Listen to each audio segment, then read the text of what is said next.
የተወለደው በትግራይ ነው። ገና በልጅነቱ ነበር ወደ አሜሪካ የሄደው በ17 ዓመቱ። ከዛም በኋላ አሜሪካ ለ3 ዓመት ያህል፣ ካናዳ ደግሞ ለ4 ዓመት ያህል ቆይቶ ወደ ኢትዮጵያ መጣ። የደና ቤተሰብ ልጅ ነው። አባቱም እናቱም በመቀለ ከተማ የታወቁ የሆቴል ባለሀብትና ኢንቨስተር ናቸው። በቅንጦት ተቀማጥሎ ነው ያደገው ማለትም ይቻላል። የጠንካራ ወጣት አዶናይ ይባላል። ገና 25 ዓመቱ ነው። ህይወትን ከከፍታ እስከ ዝቅታ የተመለከተ ቆፍጣና ወጣት አዶናይ በጣም የዋህ ነው ይላሉ አድናቂዎቹ። ከዚህ በፊት ማለትም ከ1 ዓመት በፊት ወጣቶች የማይናገሩት ነገር ግን እየተሰቃዩበት ያለውን የፖርንና ማስተርቤሽን አዲክሽን በግልጽ ለማውራትና ወጣቶች እንዲሁም ታዳጊዎች ከዛ እንዲላቀቁ ከራሱ የህይወት ተሞክሮ ወይም ልምድ ለማስተማር ሞከረም። ታዲያ በዚህ ዙሪያ 4 ወይም 5 ቪዲዮዎችን አከታትሎ ሰራም። አዶናይ ከዚህ በፊት እሱም ራሱ የነበረበትን የህይወት ተሞክሮ ተናግሮ እንደዚህ አደርግ ነበረ ብሎ ወጣቶች ከዚህ የማስተርቤሽንና የፖርን አዲክሽን እንዲላቀቁ ምክር መለገሱ ሊያስመሰግነው እንጂ በፍጹም ሊያስወቅሰው አይገባም ነበር ይላሉ አድናቂዎቹም። ቻናላችንን ሰብስክራይብ በማድረግ የደውሏን ምልክት በመጫን በየቀኑ የምንለቃቸውን ዶክመንተሪዎች መመልከት ትችላላችሁ። የዩቲዩብ ቻናላችንን ሰብስክራይብ በማድረግ የፊልም፣ የሙዚቃ እንዲሁም ዓለም አቀፍ መረጃዎችን መከታተል ትችላላችሁ። የፖርን ብቻም ሳይሆን ወጣቶች እንዴት ከዊድ ሱስ መላቀቅ እንዳለባቸው ሲያስተምርም ቆይቷል። በነገራችን ላይ መረጃዎች እንደሚያሳዩት ከሆነ 85% የሚሆኑ እድሜያቸው ከ15 እስከ 39 የሆኑ ሰዎች በህይወት ዘመናቸው አንዴም ይሁን ብዙ ጊዜ ማስተርቤት አድርጓል። ይህ አዲክሽን የብዙ ሰዎችን ህይወት ዘብራርቋል። ባለትዳሮች ሳይቀሩ በዚህ ችግር ውስጥ ናቸው። ታዲያ አዶናይ ከራሱ ህይወት በመነሳት በዚህ የማስተርቤሽን አዲክሽን ያሉ ወጣቶችን ይህንን አደገኛ ሱስ እንዲያቆሙ ለመምከር ነበር ሙከራ ያደረገው። ነገር ግን በወቅቱ ኮሜንት ላይ በብዛት እሱን የሚሰድቡና የሚወቅሱ ሰዎች ነበሩ። እሱን የሚያሸማቅቁም፣ እሱን ለመጣል የቃላት ሰይፋቸው የሚመዙም። ያኔ አዶናይ ያጠፋው ነገር ቢኖር ኮሜንቱን ኦፍ አድርጎ ምንም አይነት ኔጌቲቭ ኮሜንት ወይም ኔጌቲቭ ኢነርጂ አለመቀበል አለማስተናገድ ነበረበትም። ከዛም በኋላ ነው ወቸው ጉድ ፖድካስት ላይ ቀርቦ ኮንትሮቨርሻል የሆነ ንግግር የተናገረው። እሱን ለመጣል ሌት ተቀን የሚታትሩ ሰዎች ጋር እልህ ተጋብቶም ቀድሞውኑ እሱን ለመጣል የሚረባረቡ ሰዎችም ከበፊቱ የበለጠ ያለ ሌላ ኃይላቸውን ሰብስበው ተረባረቡበትም። ነገር ግን ደስ የሚለው ነገር ልጁ አይሰማም። ምንም አይነት ጫና ውስጥ ቢገባ እንዴት ማለፍ እንዳለበትም ያውቃል። አዶናይ ኢትዮጵያ ከመጣ በኋላ ኮምፕሊትሊ ነው የተቀየረው። አዲስ ኮንቴንት ይዞ መጣ። ከዚህ በፊት የምናውቀው አዶናይ ሳይሆን ሌላ ሰው ሆነ። በአጭር ጊዜ ውስጥም እጅግ በርካታ ስራዎችን ሰራ።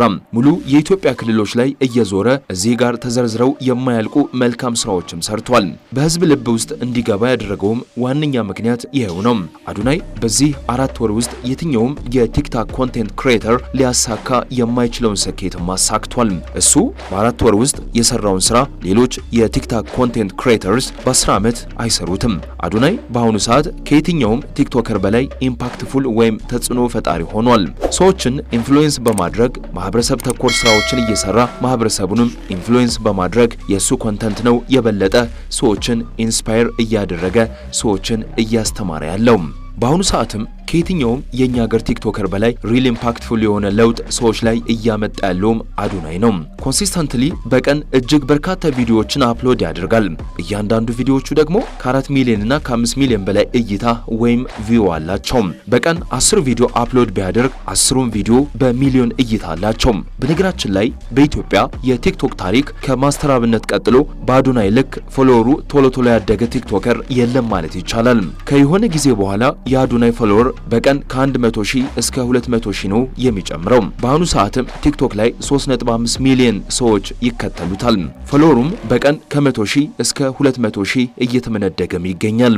በአመት 4 ቪዲዮ ብቻ አይደለም የሚለቀው፣ በቀን 20 ቪዲዮ ኮንስታንትሊ አፕሎድ ሊያደርግም ይችላል። ከኮንቴንት ኳሊቲም ከቪዲዮ ኳሊቲም አንጻር ጥንቅቅ ያሉ ቪዲዮዎችን አፕሎድ ያደርጋል። በዚህ አጋጣሚ ካሜራማኑም ሊመሰገን ይገባል። አዶናይ ከተመልካቾቹ ጋርም ጄኒውን የሆነ ኮኔክሽን ስራዎችን ነው ያለው። ሶሻል ሪስፖንሲቢሊቲን ከመወጣትም አንጻር አዶናይ እየሰራቸው ያሉ ስራዎች እጅግ አስገራሚ ናቸው። በነገራችን ላይ ከአንደበቱ በላይ ስራዎቹ ይናገራሉ። ስለዚህ አንድም ቀን ምረጡኝ ብሎ የምርጫ ቅስቀሳ አካሄዱ አያውቅም። ስስት የሌለበት ለጋሽ ነው። ክፋት የሌለበት መልካም፣ ንዴት የማያውቅ ትሁት ወጣት ልጅ ነው። ታዲያ አዶናይ የቲክቶክ ተጽዕኖ ፈጣሪው አምባሳደር ሆኖም ተሾሟል። አምባሳደር ሆኖም ተመርጧል። የአፍሪካ የፈጠራ ኢኮኖሚ ለማሳደግ የሚሰራውና የኢትዮጵያን ባህላዊ ኢኮኖሚያዊ እንዲሁም የፈጠራ ጉልህ አቅም ለተቀረው ዓለም ለማስተዋወቅ እየሰራ የሚገኘው አፍሮ ሀብ ፕሪሚየም ኢቨንትስ በሶሻል ሚዲያ ላይ ከፍተኛ ተጽዕኖ እየፈጠረ የሚገኘውን አዶናይን የድርጅቱና የአፍሪካ ቲክቶክ አዋርድ የብራንድ አምባሳደርና ፓርትነር አድርጎ በትላንትናው ዕለትም ሾሟል። ድርጅቱ ዓለም አቀፍ ተጽዕኖ ፈጣሪ ግለሰቦችን ወደ ኢትዮጵያ በመጋበዝና በማስመጣት የኢትዮጵያን ባህልና ሴቶች ለዓለም ከማስተዋወቅ በተጨማሪም ለኤምባሲዎች፣ መንግስታዊ ለሆኑና መንግስታዊ ላልሆኑ ተቋማት ድርጅቶች የፕሪሚየም ስብሰባዎችን ከማዘጋጀት በተጨማሪ አፍሮ ሀብ ኮንሰርት፣ አፍሮ ሀብ ቢዩት ፔጅነት እንዲሁም አፍሪካ ቲክቶክ አዋርድን የሚያዘጋጅ መሆኑን የአብሪ ሞተርስ ጄኔራል ማኔጀር አብረት አየለ ተናግረዋል። አዶናይ በፊርማ ስነ ስርዓቱ ላይ እኔ ወጣቱን ላስተምርና ላነቃ ነው የመጣሁት። ወጣቱ ለመፈመስ የሚያስፈልገው ስልክ ብቻ ነው። እኔን እዚህ ደረጃ ያደረሰችኝ የግል ስልኬ ናትም ብሏል። በቅርቡም ስግጥ ፍምስ ቱር ይዤ እመጣለሁ፣ በሰፊው ጠብቁኝ ብሏል አዶናይ።